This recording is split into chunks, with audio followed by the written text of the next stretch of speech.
হয়েছে সোকল torture commission. আমি election commission বলতে রাজি নই এবং আমি ওনার নামই নিতে চাই না। আমার কথা হচ্ছে বিহারে যে ডকুমেন্টগুলো এসআইআর করতে গিয়ে অ্যালাউ হলো, বাংলায় কেন হবে না? Why Bengal is targeted? আপনি কার জন্য গেছিলেন? বাংলাদেশি মুসলমান অনুপ্রবেশকারী রোহিঙ্গাদের বাঁচানোর জন্য। এটা ক্ষমতা হারানোর ভয়ে সব আতঙ্কিত। ছিল, ব্যাংক, পোস্ট অফিস, এলআইসি, এগুলো সব ছিল। Birth certificate issued by the competent authority. তো আমাদের এখানে ইনস্টিটিউশন ডেলিভারি হয় এখন, আগে তো হতো না। দেখুন, ফ্যামিলি রেজিস্টার যাতে ডেটগুলো থাকে, বাচ্চারা যখন জন্মায়, তাহলে বিহারে যদি এটা অ্যালাউ হয়, তাহলে বাংলায় আপনারাই নোটিফিকেশন করে বললেন এগুলো গ্রহণ করা হবে। 14 তারিখ ছিল as per supreme court verdict যে হিয়ারিং হবে। তো 14 তারিখ বেলা 3টে নাগাদ আপনারা ব্লক করে দিলেন কেন লগ ইন? সেখানে বেশ কিছু লক্ষাধিক মানুষের নাম ছিল যাদের প্রসেস হয়ে গেছিল, জেনুইন ভোটার্স, কিন্তু তাদেরটা লগ ইন না করতে দিয়ে তাদেরটা ডিসপোজ করতে দেওয়া হলো না। এআই করে বাদ দিয়ে দিলেন 58 লক্ষ ভোটারকে, যাদের মধ্যে অনেক জেনুইন ভোটার আছে। সেই চ্যাপ্টারটা কোথায় গেল?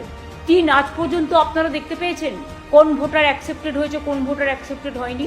ফাইনাল লিস্টগুলো দেখবেন হয়তো অনেকেরই নাম নেই, কারণ এটা পুরো দুরম্বরই চলছে আর চচ্চড়ি খেলার চচ্চড়ি চলছে বাংলায়। বিহারে দেখুন, permanent residence certificate issued by competent state authorities are allowed. তাহলে বেঙ্গলে কেন নয়? ফরেস্ট রাইটস সার্টিফিকেট অ্যালাউড বিহারে, এখানে কেন নয়? 14 তারিখে প্রসেস ওভার, এবং প্রসেস ফুল ওভার হওয়ার আগেই লগ ইন বন্ধ করে দিয়েছে।